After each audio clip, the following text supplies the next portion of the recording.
Приветствую, доброго времени суток всем, кто меня видит и слышит. С вами, как всегда, Гарги.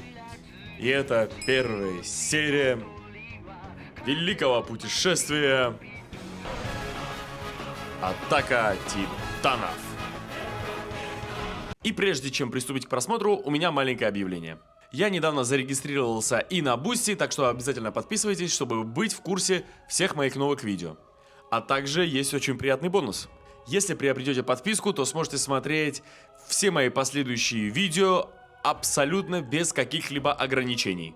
То есть без вырезанной музыки, без рамки и так далее и тому подобное. Также буду пытаться мои старые ролики приводить в порядок и без всяких ограничений запускать на Boosty. Рад заявить, что уже первые две серии кода Гиеса с моей реакции я уже выложил на Boosty без ограничений. Ну что ж, приступим к Атаке Титанов. Падение Сигансины, часть 1. К тебе спустя 2000 лет. Ну, утки, летят утки. И два гуся. Вот это круто. Классный кадр. Я помню этот кадр, когда, честно признаюсь, я уже раз смотрел, но это было лет 10 назад, и я так и не досмотрел это аниме.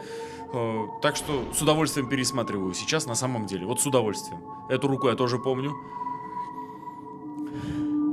В тот день все люди вспомнили. То, чего не надо было забывать. С каким ужасом они жили в чужой тени. И до чего унизительно прятаться от нее. Да. В клетке. Глаза классно нарисованы.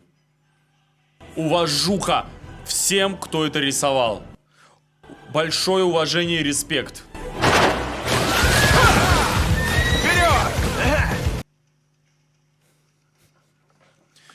Крылья свободы! Готовься к бою! Объект 1! Завалите его! Здесь будет первый опорный пункт за стенами! Он приближается! О, идет. Делитесь по пятеро, как вас учили! Рассредоточиться! Мы Вперед! отвлечем его на себя! Атакующей группе лети на УБМ! Вперед, пацаны! Вы представляете, а вот насколько смелость надо иметь, а? Вот насколько надо иметь решимость и смелость, чтобы на это идти. Просто вот... все вот... Просто осознайте реально масштаб, как они подготовлены Нажмем его морально. разом со всех сторон!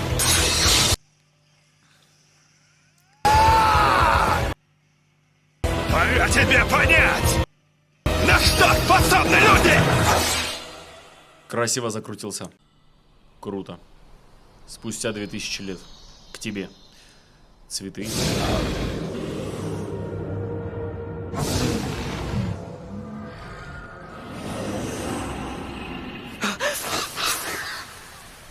Все намекает, что покою скоро настанет конец. Кошмары снятся. Между прочим, вот сны вот так и на самом деле и проходят. И когда кошмары. Микаса? Нам пора домой. А почему мы здесь? Ты что, так крепко спал? Нет. Просто я будто видел очень длинный сон. О чем же он был? Да, такое Теперь тоже не бывает, вспомнить. когда это забываешь. Да. Эрен, почему ты плачешь? Да потому что он только глаза открыл, не привык к солнцу. 845 год. Сигансин. Внемлите! Стены нам возвели мудрые боги! Что они, как не творение небес? Никому не дозволено запятнать священные стены! Понятно, фанатизм всегда присутствует в таких местах. Смотри, не разболтай, что я плакал. Хорошо. Но если ты плакал без причины, лучше показаться твоему отцу. Еще чего. Вот прямо так я ему и сказал. И чего ты плакал, Эрен? А, спалили. Ханес? Микаса тебя за что-то отругала? А? Да с чего мне вдруг плакать? Какая вонь! Набухались, да? Да подумаешь. Вы опять пьете? А не хотите попробовать? Нет, но вы же на службе. Ага. Сегодня вход стережем. Просидим тут целый день. Быстро проголодаемся. Да и горло промочить надо. А если среди наших бутылок попадется что-нибудь крепкое, то не такая уж это и беда. Ну а Вы что им? воевать-то сможете, если вдруг что? А с кем нам воевать? Сам знаешь. А вдруг эти твари сломают стену и зайдут в город? Словно... Ай, разболелась. Слушай, Эрен, не надо так громко кричать. Какой ты неуемный докторский сын. Если они сломают стену, мы им покажем. Вот только за 100 лет такого не было ни разу. Ну и что? Беда еще страшнее, когда ее не ждешь. Так папа говорит. Доктор Егер? Не поспоришь. Он ведь однажды спас весь наш город от эпидемии. Мы перед ним в неоплатном долгу. Этого я не помнил. Но знаешь, это не по его части. Отец его... Мощь. Кто подался в солдаты и ремонтировал стены, наверняка видел, как они бродят снаружи. Но я не думаю, что им хоть как-то удастся преодолеть стены в 50 метров. Вот с этого все начинается. Так вы и не собираетесь с ними воевать? Конечно, нет. Почему? Ну и звали бы себя не солдатами гарнизона, а стеностроителями! А что? Неплохая идея. Ну, Понимаешь, Эрен, если нам придется сражаться, значит, дела хуже некуда. А пока нас зовут лентяями, болтающимися без дела за чужой счет, люди могут спать спокойно. типа вы показатель того, что все нормально, Конечно. Можно всю жизнь тут просидеть. Есть, спать и не вылезать за стены. Но тогда получается, что мы живем тут как скот. Поглядите, какой смельчак. Только чего он с этим поделает, да, Ханнес? Ага. да? Ну, не только он так думает. Кто-то же Эрен, идет в разведку. Стой! Странный он паренек. Он что, собирается записаться в разведкорпус? О, сразу протрезвел. Офигенно нарисовано вот это. Круто. Дома просто великолепно. Эрен, лучше забудь про разведкорпус. Чего? Ты тоже их дураками считаешь? Не в этом дело. Никем я их не... Совмещение 3D и 2D графики очень гармонично. Вот и разведчики вернулись. Сделано. Главные ворота откроют. Идем, Микаса, надо встретить героев. И знаете, что мне еще нравится? Здесь рисовка. Тут сразу видно, где какой персонаж. Каждому персонажу уделено особое внимание к рисовке. В большинстве аниме все друг на друга похожи, Ну но где? не Ничего не здесь. видно. Но не здесь. О, сразу видно, приехали. Разбитые к черту. Стыдно. Стыдоба. Мальчик, ребенок на тебя смотрит. О, господи. У кого-то вообще челюсть сломана. У кого-то нога. Вот это классный взгляд. Это все, что вернулся? Видимо, остальных съели. Вот что бывает, когда выбираешься за стены. Мозес! Мозес! Ну, если на них посмотришь. Простите, я что-то нигде не вижу Мозеса. Скажите, где мой сын? Это мать Мозеса. Отдавай.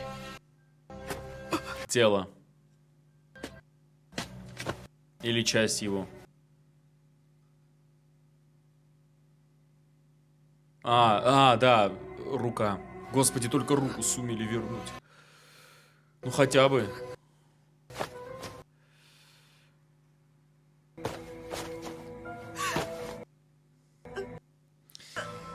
Это все, что нам удалось вернуть. Через что командиру приходится проходить. Командиру. И у него это только первая женщина, которую он должен эту весть привести. Представляете, в каком он состоянии? Но ведь мой сын принес какую-то пользу. Хотя бы цель была. Может, он не совершил никаких подвигов. Но ведь смерть моего сына хоть как-то помогла человечеству в борьбе с ними. Хоть вот хотя бы смысл был в жизни моего сына. Ради чего рожала? Конечно!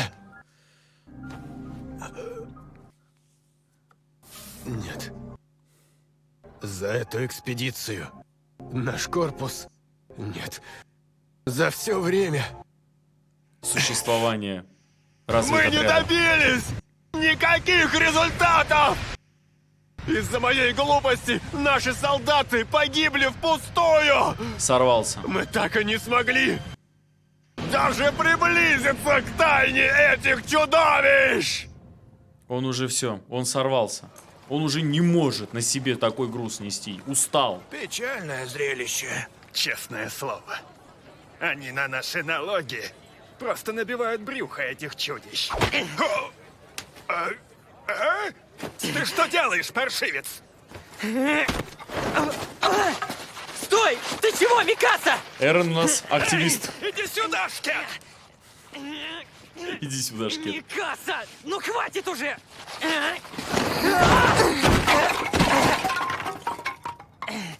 Она Ты крутая. чего устроила? Теперь хворост собирать!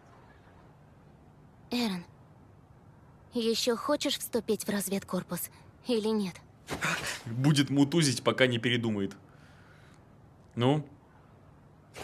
Хочешь? Помоги собрать. Тут и помогать-то не с чем.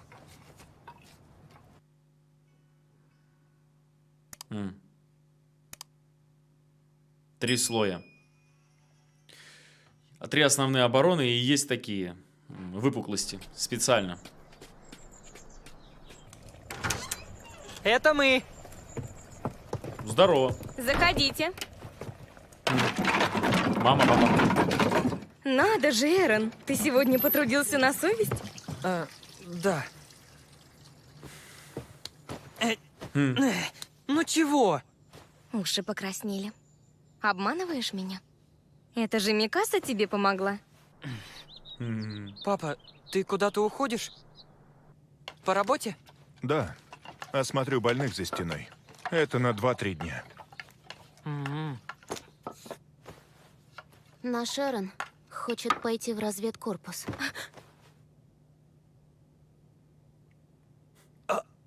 Просил же, не говори им! Сдала. Но Что ты такое придумал? Да ты хоть знаешь, сколько людей погибло, отправившись за стены? Конечно, знаю! Так не спорь! Эрен, почему ты хочешь наружу? Я хочу знать, что творится в мире за стенами. Я не собираюсь всю жизнь сидеть за ними дураком. К тому же, если разведчики останутся без людей, то получится, что все они погибли зря. вы понимаете, в чем дело? Даже наблюдая за тем, Понятно. как... Вот что с Мне уже разведчиками пора. Скоро происходит. отплытие. Гриша, постой! Отговори Эрена! Гриша? Гриша? Пойми, никакие слова не уймут человеческую жажду познания. Эрен, как вернусь, покажу тебе наш подвал, который держал под замком.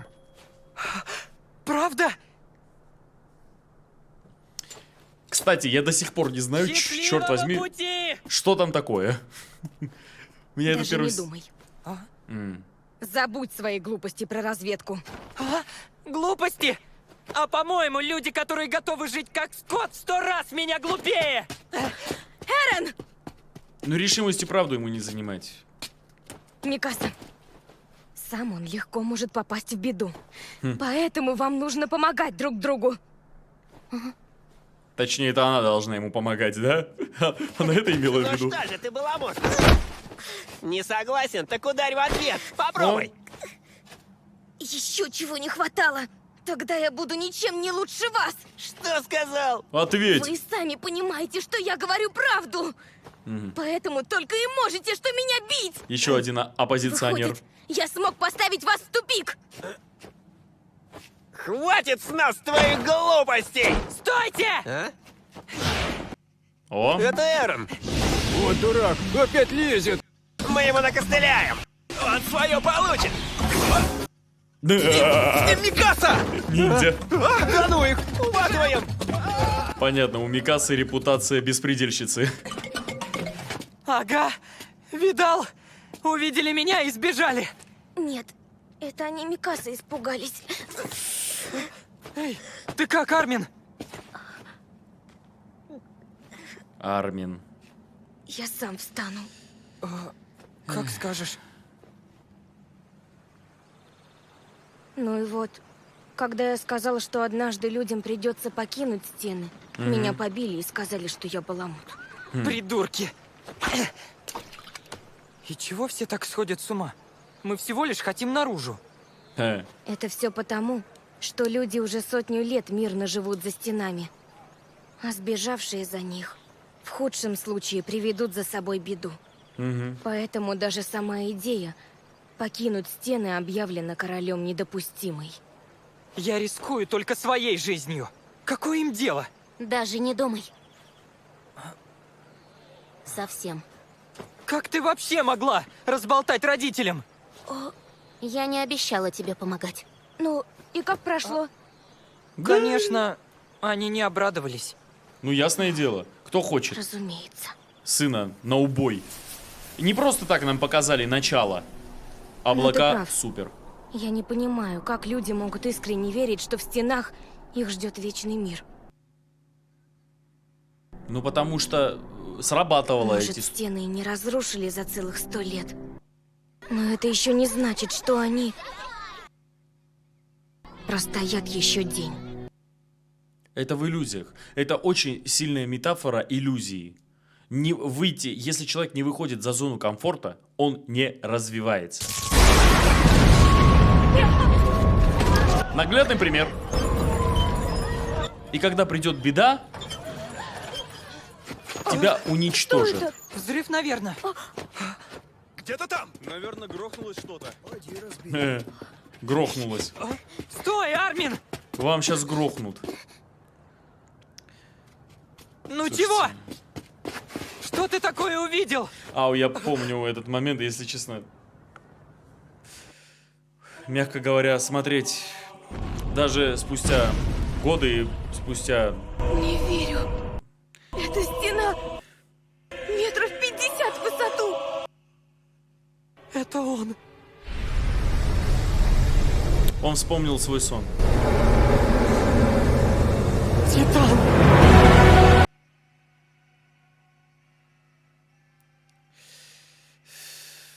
И сейчас ногой протаранит. Ну давай. Давай, сволочь. Ворота.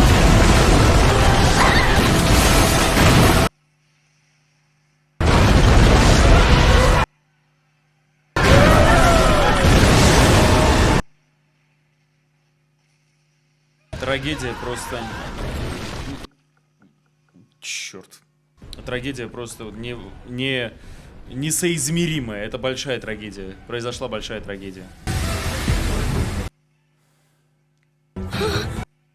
Он смог пробить дыру в стене. Да. И вошли. Они в городе! Титаны в городе! Вот. Надо уходить. Там же наш дом. Там мама. Микаса! Я даже комментировать, если честно, не могу. Туда уже нельзя. Дрожит. Весь город скоро захватит толпы титанов. Паника. О боже. Он бы не попал в дом. Сейчас сверну за угол, и там все цело. Прямое попадание. Да, я так и понял. Прямое попадание. Мама! Микаса, хватайся там! Надо убрать брусья! Они это не поднимут, ясное дело.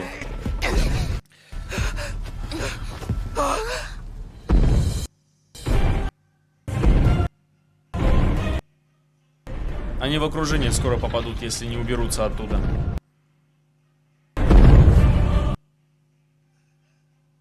Скорее, Микаса! Титаны ворвались в город. Эрен, хватай Микасу и беги! Скорее! Мать, мать. Я бы с радостью! Ты только вылезай скорее! После удара мне раздавило ноги. Я все равно не смогу бежать с вами. Они же... Ты понимаешь? Значит, я тебя понесу! Почему ты никогда меня не слушаешься? Хоть сейчас сделай, что я говорю! Микаса! Нет, не уйду. Мы так все умрем. Ну, Ханнес. Хватай моих детей и беги! Совсем ты в меня не веришь, Карла. Я прикончу Титана, а после вытащу вас троих. Ну давай, вот он сейчас Не надо с ним драться! должен исполнить он И свой правда, двух я бы гражданский долг. вытащил. Но сейчас я могу вернуть свой долг. Вот. Бухал, ел за всю службу. И вот, когда настал момент, что нужно исполнить свой воинский долг. Что случится? Я помню, что случится. Вот что случилось. Стой! Ханнес! Ты что делаешь? Нет! Спасибо. Стой! Там же осталась мама! Эрен! Микаса! Только живите! Слушайте, ну не ожидал, если честно, что меня проберет. Снова. Ну у него хотя бы совести хватило детей забрать. Не уходите! Не уходите. Слышите, что она сказала? Она хочет все равно жить. Но она удержалась.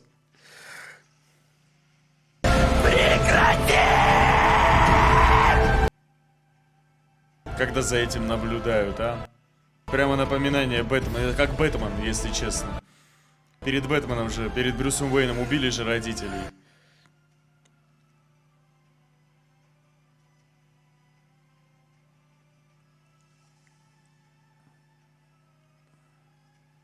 Этот миг никогда не уйдет. Этот миг всегда будет перед глазами.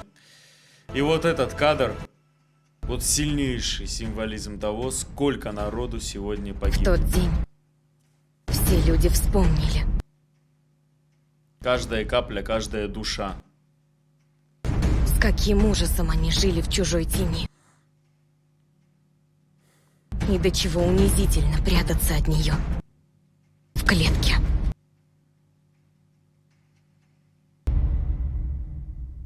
Да.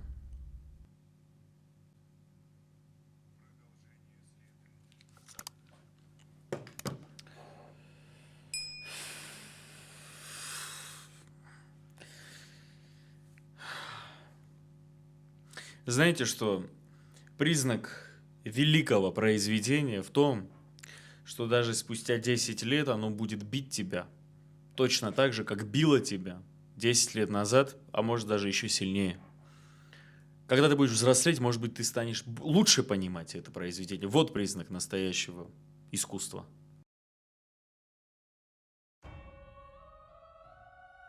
Итак, начнем. Я хочу начать с структуры данной серии, со сценарной структуры данной серии.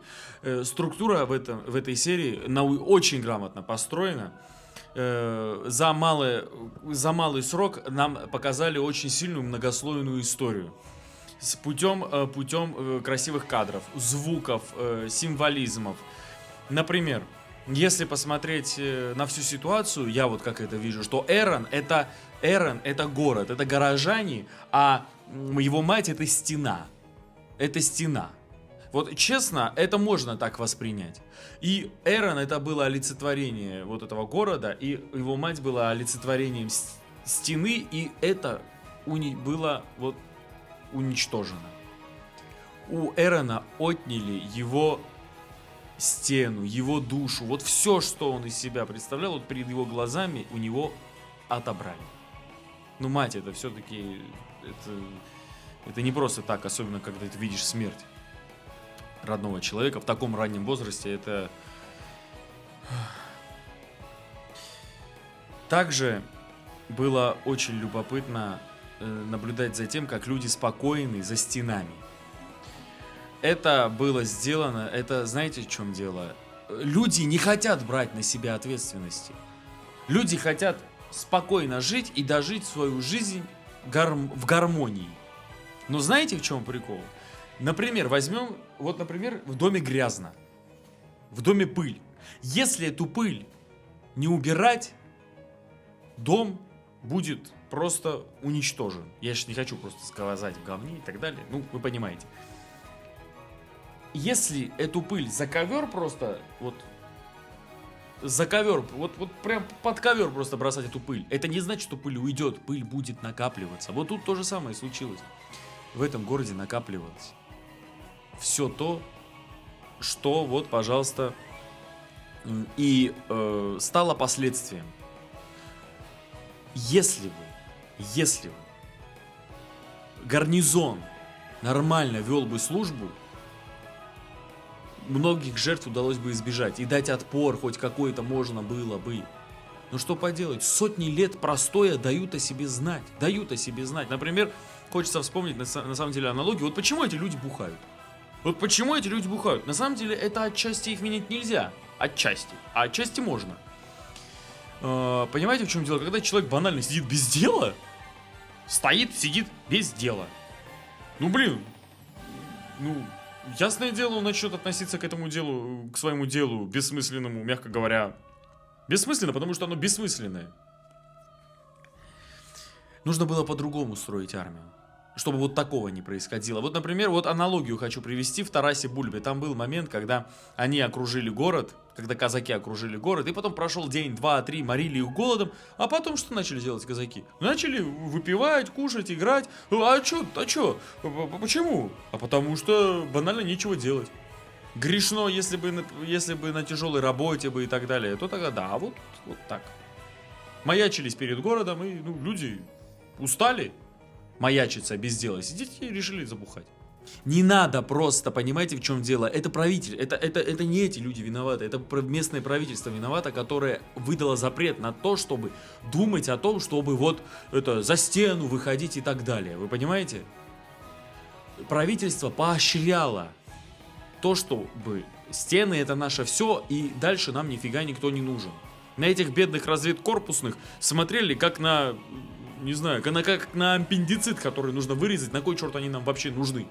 А никто не учитывает, что ресурсы рано или поздно закончатся. Что земля рано или поздно, которая за стенами, рано или поздно перестанет быть плодородной. Никто об этом не задумывается.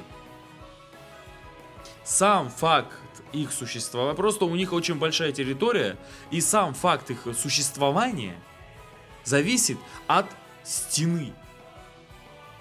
Это, мягко говоря, не круто.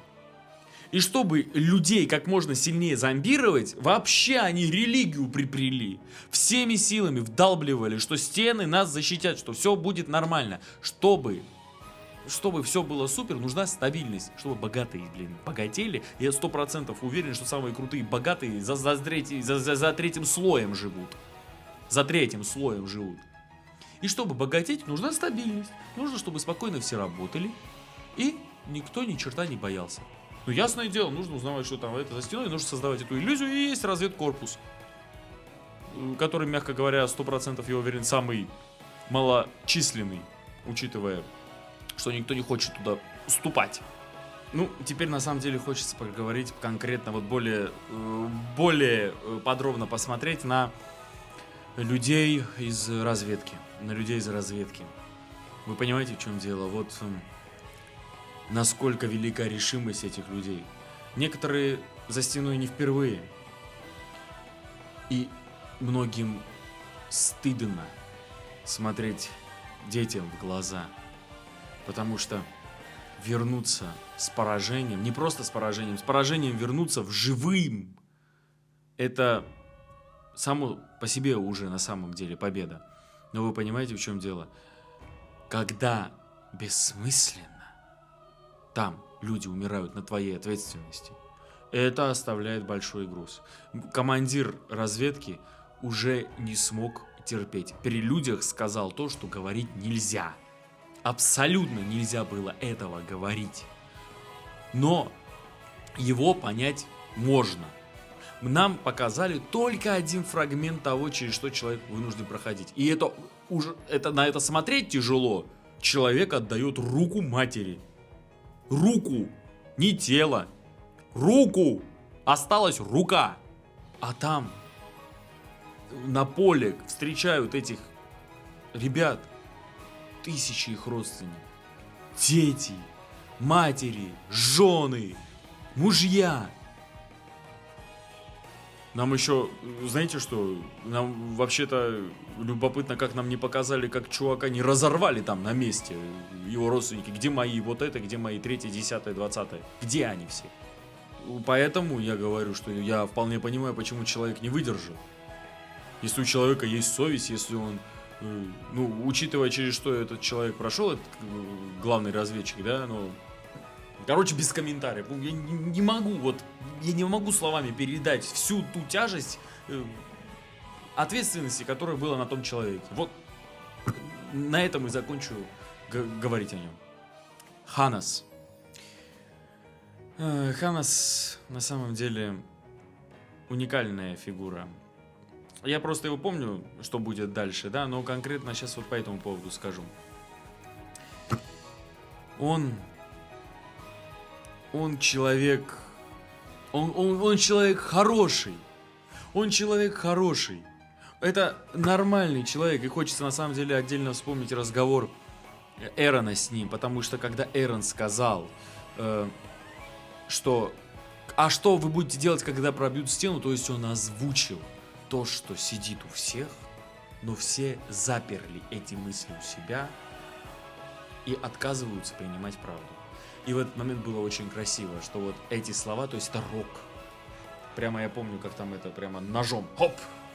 То есть сказал, как отрезало. Ханнес — это хороший человек. Он хороший человек, он... Но вы понимаете, в чем дело? По факту он впервые столкнулся с Титаном в открытом бою. По факту впервые. И он не выдержал. Он не смог. Не смог человек. Понимаете, я общался с теми, кто был в окопе. Общался с ними. И некоторые говорили, что первую неделю ты вообще из окопа даже башки не поднимешь. А он сразу столкнулся лицом к лицу с Титаном. Мало кто, мне кажется, способен вот в первую же драку, в первом же таком бою атаковать. Учитывая, что никакого опыта. Плюс еще то, что он под градусом. Единственное, что он смог сделать, он взять детей и свалить. Оставив женщину там. Что он мог поделать?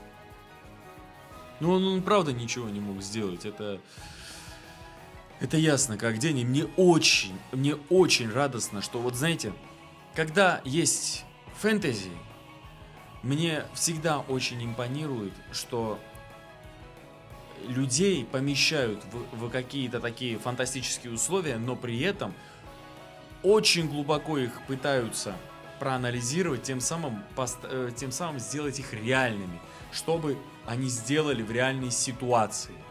Вот если бы эта ситуация реально бы существовала, с точки зрения психологии, что бы они сделали? Мне очень нравится, что здесь это проработано на 100%. Психология персонажей. И их действия, и мотивы, и даже психология их действия здесь проработана от души. Поэтому это аниме, между прочим, 100% останется в сердцах надолго. Мне кажется, он займет... учитывая, что он закончился недавно, между прочим, я не знаю, концовки я из принципа... Я видел отдельные фрагменты там... но я из принципа не смотрю. Из принципа ничего не знаю. Ладно, хорошо, я знаю. там, что конец, я не знаю причину или что-то там еще, так что я с удовольствием посмотрю, что там и как произойдет. Тем более я после первого сезона ничего не знаю, что происходило. Что ж, ну, кстати, между прочим, хочется сказать, у Эрона также есть сподвижники, то есть он не только один так думает. Ну, ясное дело, там целый корпус разведки, 100% туда вступают не только так. Армин. Армин у нас мальчик очень... тоже волевой. Он волевой парень. Он, понимаете, в чем дело? Нужна большая смелость, нужна просто гигантская смелость говорить правду. Чтобы говорить правду, нужно быть сперва готовым к тому, что тебя будут критиковать. Тебе будут не верить. Ты должен быть к этому морально готов. Потому что, когда ты будешь пытаться кого-то убедить, это будет встречено, мягко говоря, ну, в штыки. А учитывая, что они там вообще антирелигиозные, как выясняется, там антирелигиозные мысли, еретики. Армин и Эрон еретики, по факту, в этом лоре, в этой вселенной, пока что. Это нужна большая смелость. И тут это показано. Тут нам просто продемонстрировали парня, который готов получать кулаками, но он это считает победой, потому что вы ничего, кроме кулаков, не можете мне сказать. Следовательно, я офигенно умный, а вы дебилы. Вы меня отмудохаете? Да, отмудохаете. Я извинюсь? Да, но правда от этого не изменится. Грамотно он сказал. То, что 100 лет стены простояли, не факт, что завтра они падут. Вот, пожалуйста, накаркал человек. Что ж, это была первая серия большого путешествия, я в этом уверен. Первая серия Атаки Титанов. Благодарю, что смотрели это вместе со мной. Если вам понравилось, будьте добры, ставьте лайк, подписывайтесь на канал, группу ВКонтакте и в Бусти, где первая серия уже лежит без ограничений. Так что подписывайтесь на Бусти и приятного просмотра.